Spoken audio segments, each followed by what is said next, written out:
What's going on, guys? MariK here, and with the Star Wars Battlefront collection less than 2 weeks away, I thought this would be a good time to discuss map strategies. For those of you who haven't had the chance to play the original Battlefront online or haven't played since the original servers were shut down.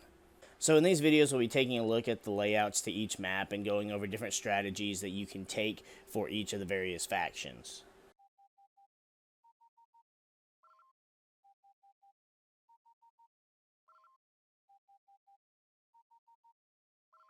No matter which faction you play on, Naboo Plains is like an intense game of King of the Hill. When playing as the clones or the rebels, you spawn with the redoubt and the heads, really odd names for command posts. And if you spawn as the Empire or the droids, you've got command and the pillars. The center, which is just called the center, is the only unoccupied command post on the map.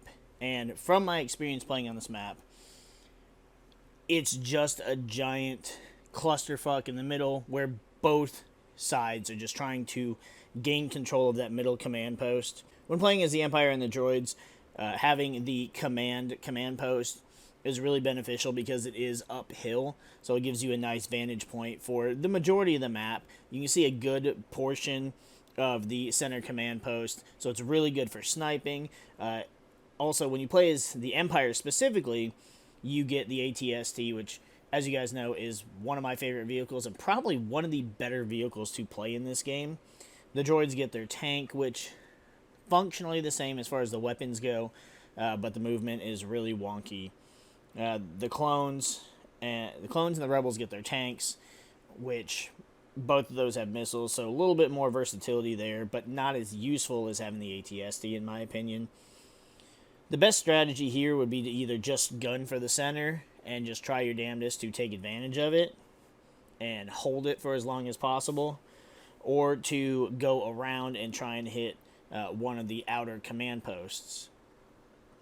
The map does feature Gungans as allies for the clones and the rebels, but the Gungans they're kind of like the Ewoks in that their weapons just aren't very threatening, and also they're very fragile and they don't take many hits to go down.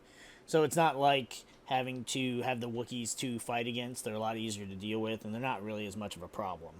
As I mentioned, when playing as the Empire, one of the best strategies, in my opinion, is to take an ATST and just start unloading. If you go over towards the command post called heads, it's fairly simple to just absolutely annihilate the enemy forces, because this command post doesn't offer a whole lot of protection, and so it's very easy to just kind of stand in it, and you can eventually take it, but in the meantime of attempting to take it, you can just kind of spawn kill the enemies as they appear.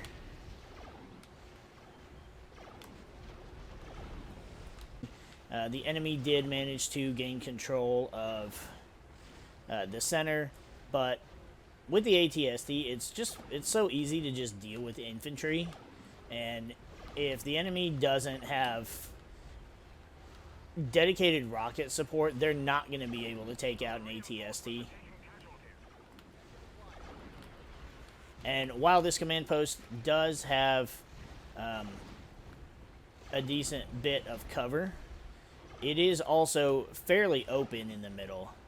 And so it's hard to get out of the way, especially when you just spawn in like this.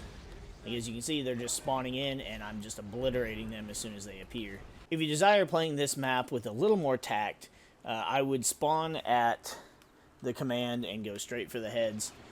You're going to have a lot to deal with initially, but if you manage to get through the wave, you can take this command post, and while the center is the command post that every faction is usually vying for, the reason I don't attempt to go for it right away is because it is such a chaotic command post, and there's just so much happening there.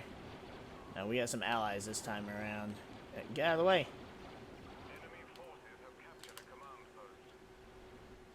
Unfortunately, they just stood there and got melted by a turret, but... Alright. And this way, taking over one of their command posts, it leaves them down a command post, and it also means that we can now attack the center from 3 different vantage points, which to me just sounds like the smarter and more strategic play. Because that center command post is so hard to take on foot, you can also play as a sniper unit and just kind of pick off your enemies from afar. It's pretty simple because of how open the map is, and they usually all just run straight for the center, as you see here. So you're not starved for targets. I'm not quite sure how effective this strategy would be because I don't usually take it, so I don't know how fast you'll be. Hey, get out of here. We're doing a video. Come on. We've already captured the heads, and we've captured the center command post, so this may actually be a pretty damn good strategy indeed. Honestly, looking at the reinforcement count, if you're not going to bother playing as... Oh, hello. If you're not going to bother playing as a...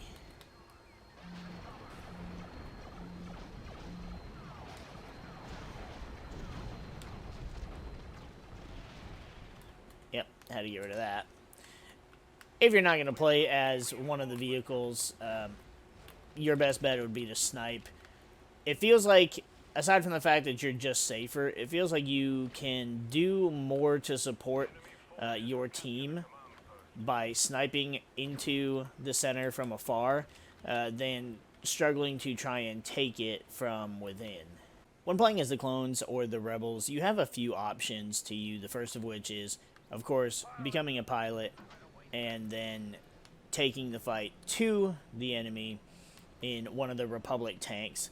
I don't feel like these vehicles are as good as the ATSTs, but they do get a decent extra turret, and they do have missiles similar to the Rebels, which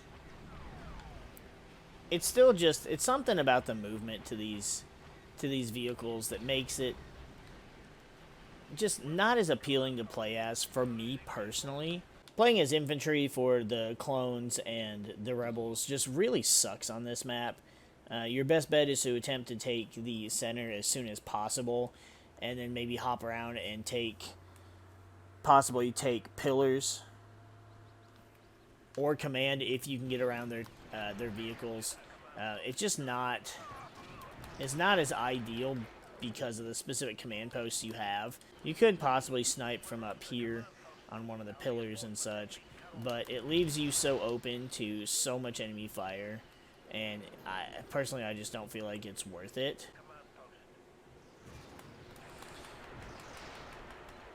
So in the end, the best strategy just ended up being taking control of the center command post, and that's going to be it for our strategic map overview of Naboo Plains. Star Wars Battlefront Classic Collection comes out in just 2 weeks, so we hope to see you on the Battlefront.